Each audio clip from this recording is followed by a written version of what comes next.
What's shaking? Hey, I'm Rick Jordan. Today, we're going all in. All right, this one's going to be fun today. And I don't know, this may be super fast, might even drag out. I don't mean drag out, but I mean like go for a while because I might get super excited on you. Because today, we're going to talk about complainers. How many of you love complainers? I'm sure everybody is like shaking their heads right now because nobody likes a complainer. And at the same time, I'm also going to challenge you because every single one of us, including me, talking to you today, if you look in the mirror, it's like every single one of us has been a complainer at some point in our lives about something, right? And that's just because we lose emotional awareness in the moments because it just feels good to like vent out something. But here's the thing about complaining. Complaining allows you to actually, this is so interesting, right? Listen to what I'm about to say because I'm actually like seeing the words in my head before I'm going to speak them out. And I start to smile and I'm like, this is so cool how I'm going to tell this to you. Complaining allows you to feel like you're doing something for real. It's almost like an immediate rush, right? It's like taking a hit of cocaine in a moment that sucks to where you feel like you were wronged or something's going bad, and it allows you to deflect, maybe project. And complaining is like that quick hit of dopamine to where you're like, hey, that kind of felt good. I just did something. Right? Or if it's something around, think of like a restaurant, right? You've ever had your food come out to you and it be cold or prepared wrong? If you've had a steak, I like my medium rare, and all of a sudden it becomes well done, and it's like, the thing is like when I send it back, it's like, I'm not just saying, hey, your people suck, this sent out here.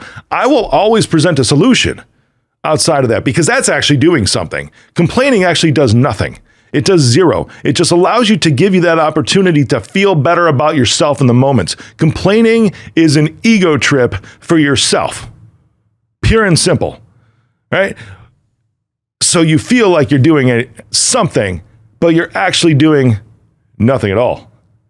Right? Complaining, seriously, it accomplishes nothing. But at the same time, it becomes like it's a cultural thing. Take a look on social right now. Okay, I had a post a little while back about ADHD. It was a lot of fun, and I was trying to talk about ADHD as being like it's a deficit, because most people don't have a lot of attention. And so many people are out there like, look at all the drugs, look at all the studies. There's a lot of people that do that. It's like, hey, I have an opinion. I'm not a doctor. And at the same time, when you look at the history of this, which I'll do an episode on this someday. When you do a history of that, it shows that a lot of people, when they're understimulated in life, especially boys, when they're understimulated, that's when this condition sets on. So I'm not saying that the condition is invalid. I'm actually saying that the reasoning and the remedy behind it by pharmaceutical companies, doctors, medicine in general, I don't think is treating the actual issue, because a lot of times parents will abdicate the responsibility of raising their kids, and kids are just stuck in a place to where they are not challenged. They are not stimulated in life, especially boys when you're like 4 to 7 years old. But what happened on that post is so many people jumped on and just complained.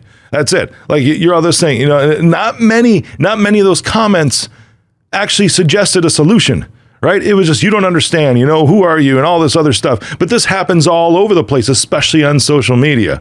And you can see that, and this negativity breeds more negativity. Complaining generates a snowball effect for more complaining. And there's all these people that feel like they're doing something when they're actually doing nothing at all. It's become a cultural thing. It's like that freaking air that we breathe, for real, right? So here's what you need to do. Instead of complaining, you need to actually do something about it. So if that steak comes prepared the wrong way, like, hey, here's what I would like. Can you one, recook it if that's what you want, right? Recook it medium rare. Ask the question, how long will that take? Right? And they tell you, it's like, okay, I think I'll make a different decision then. Maybe I want a different dish, or maybe I'm okay today. Right? Maybe just take it off the bill and then move it away. Or if they say, sure, I'll remake it for you, it's like, hey, you know what? I appreciate that. For the inconvenience, could you maybe throw in a drink for me or a dessert, right? You are presenting solutions to resolve the problem that are for the benefit of you. It's a mutual agreement. You're not going to get anything if you don't ask. And I tell you what, you are certainly not going to get the service that you want if all you do is just sit there and complain. If you've got an issue with some other person, right? And this is the thing, I experience this sometimes in my own company. And I always put this out there. It's like, if you're going to provide feedback to anybody, upline, downline, peer-to-peer, whatever it is, if you're going to provide feedback, then you need to also suggest a solution. By all means, I want you to be able to identify things, identify gaps, come up with better ways of doing things, call somebody out for maybe not showing up the way that they were supposed to today. But then also go a step beyond that and ask them in that case, hey, you okay? What's going on? This is what I experienced of you today. And in that process, you can say, well, maybe you could try this, or you know what? I'm really counting on you. Could you show up next time at the meeting prepared? These are all things you're suggesting solutions. So you're not complaining. You're actually contributing to the solution and problem solving. You are helping that other individual solve their problem. Because otherwise, they're just going to sit there and you can generate the state. It's like victimhood starts to replicate itself. First, something happened to you, so you're playing the victim by complaining, but then now you're complaining to them and they feel like the victim because you're just complaining about them. That's it. You're just bitching and just saying, I don't like what you're doing or whatever it is. And now all of a sudden they feel like the victim because this person came and attacked me. They didn't approach me right. All that stupid BS that happens in corporations and in business with employees and entrepreneurs and everybody else experiences this. Because people just fire shots back and forth without ever contributing to the solution. It's stupid. That's not something I tolerate in my company. And you know what? If you're in a relationship, that's not something you should tolerate in your relationship either. Spouse, girlfriend, boyfriend, partner, whatever you want to call them. You shouldn't tolerate that in their relationship. If there's something that they have a problem with, and it could be legitimate, it absolutely could be legitimate. So don't step up and be like, I'm better than you. Or if they're going to come to me and say anything negative to me, it's a problem, or you perceive it to be negative. If they can come to you with good intentions, or reverse, if you can go to them with good intentions and say, you know what, I've noticed this.